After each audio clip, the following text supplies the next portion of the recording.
7월 9일 10분 말씀 읽기 시간입니다. 오늘 10분 말씀 읽기 본문은 시편 9편입니다. 주요 내용을 보시면 1절부터 20절까지 전체가 하나님의 구원하심과 원수들에 대한 심판을 간청하는 찬양에 대한 말씀으로 기록되어 있습니다. 본문 1절부터 6절까지를 함께 봅니다. 내가 전심으로 여호와께 감사하오며 주의 모든 기이한 일들을 전하리이다. 내가 주를 기뻐하고 즐거워하며 지존하신 주의 이름을 찬송하리니 내 원수들이 물러갈 때에 주 앞에서 넘어져 망함이니이다. 주께서 나의 의와 송사를 변호하셨으며 보좌에 앉으사 의롭게 심판하셨나이다. 이방 나라들을 책망하시고 악인을 멸하시며 그들의 이름을 영원히 지우셨나이다. 원수가 끊어져 영원히 멸망하였사오니 주께서 무너뜨린 성읍들을 기억할 수 없나이다. 아멘. 시편 9편은 다윗이 자신이 거둔 승리를 노래하면서 대적들이 자신에 대하여 비방하였던 모든 일들이 하나님의 은혜와 능력으로 오히려 기쁨으로 변하였으며 다시 새로운 대적들이 나타나게 되었을 때에도 과거에 베풀어 주신 구원으로 자신을 보호해 주실 것을 간구하면서 원수들의 교문을 심판해 주실 것을 간청하고 있는 내용입니다. 시편 9편의 표제에도 다윗의 시며 인도자를 따라 문납변에 맞춘 노래라고 되어 있습니다. 문납변은 유명한 악사 벤이라는 사람의 죽음이라는 곡명으로 해석하기도 하고 패권자의 죽음이란 곡조로 해석하기도 합니다만 어느 것이 맞는지는 정확하게 알 수 없기 때문에 불필요한 논쟁을 하기보다는 다윗이 당시에 잘 알려진 노래의 첫 부분을 사용하여 자신에게 승리를 주신 하나님을 송축하고 있는 것으로 보는 것이 일반적이라고 할 수 있을 것입니다. 다윗은 하나님께서 재난에 처해 있는 자신에게 도움을 베푸시기를 기대하며 하나님께서는 끊임없이 자신의 백성에게 은총을 계속 베풀고 계시므로 지금까지 베푸신 모든 선하심을 통해서 앞으로도 자비와 은혜를 풍성하게 부어주실 것을 확신하고 소망하는 중에 내가 전심으로 여호와께 감사하오며 주의 모든 기이한 일들을 전하리이다. 내가 주를 기뻐하고 즐거워하며 지존하신 주의 이름을 찬송하리니 내 원수들이 물러갈 때에 주 앞에서 넘어져 망함이니이다 라고 고백하였습니다. 이런 고백은 성도가 이 땅을 살아가면서 만나게 되는 다양한 위협들과 위협을 하는 사람들을 대하여 어떻게 대응하는 것이 합당한지를 잘 가르쳐 주는 것입니다. 비록 지금 자신의 대적자들이 자신을 비난하고 공격할지라도 하나님께서 자신을 보호하시고 도우시며 자신의 대적자들을 징벌하실 것이라는 확신은 성도를 의연하게 하며 또한 원수들이 물러가게 하는 일도 하나님께서 하실 것이기 때문에 사람을 대하여 같은 악을 행하지 않는, 즉 원수를 원수로 갚지 않는 성도의 신실함이 이런 고백을 통해서 그대로 드러나게 되는 것입니다. 다윗은 주께서 나의 의와 송사를 변호하셨으며 보좌에 앉으사 의롭게 심판하셨나이다. 이방 나라들을 책망하시고 악인을 멸하시며 그들의 이름을 영원히 지우셨나이다. 원수가 끊어져 영영이 멸망하였사오니 주께서 무너뜨린 성읍들을 기억할 수 없나이다라며 자신의 모든 처지를 대변하는 분이 하나님이심을 당당하게 고백하였습니다. 이 고백에는 하나님께서 마침내 재판관으로서의 신분을 취하시고 재판관의 임무를 수행하려고 자신의 심판 자리에 오르셨다는 뜻이 담겨져 있습니다. 또한 다윗은 악인들이 영원히 멸함을 받는 것만 기뻐하는 것이 아니라 하나님의 공의로운 심판이 실현되었다는 사실에 더욱 기뻐하였던 것입니다. 하나님의 공의와 심판은 어떤 경우에도 멈출 수 없고 또 어느 누구라도 피할 수 없다는 사실을 기억하도록 다윗은 더욱 강력하게 여호와께서 영원히 앉으시며 심판을 위하여 보좌를 준비하셨도다. 공의로 세계를 심판하시며 정직으로 만민에게 판결을 내리시리로다 라고 외쳤습니다. 그리고 그와는 반대로 여호와는 압제를 당하는 자의 요새이시오 환난 때 요새이시로다. 여호와여 주의 이름을 아는 자는 주를 의지하오리니 이는 주를 찾는 자들을 버리지 아니하심이니이다 라는 고백을 통하여 하나님의 자비와 긍휼하심도 멈추지 않으시며 충만하게 부어주신다는 사실도 노래하였던 것입니다.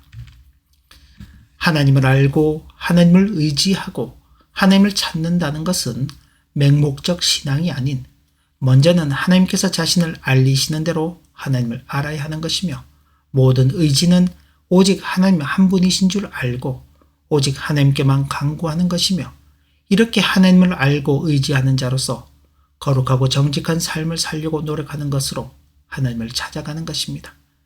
다시 거꾸로 돌아가면 하나님은 당신을 찾는 자들을 버리지 않으시기 때문에 하나님만 의지하여야 하며 이것이 바로 하나님을 아는 것입니다. 그러므로 다윗은 너희는 시온에 계신 여호와를 찬송하며 그의 행사를 백성 중에 선포할지어다. 피 흘림을 신문하시는 이가 그들을 기억하심이여 가난한 자의 부르짖음을 잊지 아니하시도다 라고 증거하였던 것입니다. 자신의 신앙 고백을 넘어서 모든 신실한 자들로 하여금 자신과 함께 하나님을 찬양할 것을 권고하고 있는 것입니다. 이것은 성도 개인으로서의 책임이며 또 이스라엘의 왕으로서의 사명이기도 한 것입니다. 오늘 시대로 적용을 하자면 하나님의 아들 예수 그리스도를 믿는 모든 자에게 구원을 베푸시는 하나님을 찬양할 것은 성도 개인의 책임이며 또 교회의 사명이기도 한 것입니다.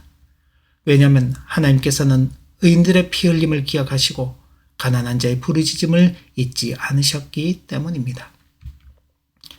이런 확신 속에서 다윗은 다시 자신이 처한 현실 속에서 자신을 둘러싼 대적들에 대해서 여호와여 내게 은혜를 베푸소서 나를 사망의 문에서 일으키시는 주여 미워하는 자에게서 받는 나의 고통을 보소서 그리하시면 내가 주의 찬송을 다 전할 것이요 딸 시온의 문에서 주의 구원을 기뻐하리이다 라며 하나님의 보호하심과 구원하심을 간구한 것입니다. 사망의 문이란 표현은 사람이 그 문을 열고 들어가면 죽는다는 뜻으로 문을 열고 나가면 죽음이 기다리고 문 안에서는 혼자 고립되어 있는 그런 형편을 가리키는 것입니다. 하지만 다윗은 자신 앞에 펼쳐진 어려운 환경과 상황 속에서도 하나님께서 자신을 사망의 문에서 일으키시는 자이심을 믿었으며 하나님의 구원하심을 찬송하는 자로 남기를 소원하였던 것입니다. 그리고 이제 자신의 원수들을 상대로 이방 나라들은 자기가 판 웅덩이에 빠짐이며 자기가 숨긴 그물에 자기 발이 걸렸도다. 여호와께서 자기를 알게 하사 심판을 행하셨으며 악인은 자기가 손으로 행한 일에 스스로 얽혔도다 라며 승리를 노래하였던 것입니다. 악한 자들이 하나님의 자녀들을 파멸하기 위하여 교활하게 책략을 꾸미고 그물을 놓는 것은 결코 새로운 일이 아닙니다. 그들의 이런 시도는 어떤 형태로 나타나든지 그 결말은 그들의 의도와는 달리 하나님께서 그들을 대적하시며 그들의 악한 계략을 멈추도록 하시고 그 모든 행위를 그들 자신의 머리에 임하게 하실 것이라는 사실은 성도에게 큰 위로가 되는 것임을 확신하는 것은 매우 중요한 것입니다. 그래서 다윗은 악한 자들의 최후에 대해서 악인들이 수월로 돌아가며 하나님을 잊어버린 모든 이방 나라들이 그리하리로다 라고 선포하였던 것입니다.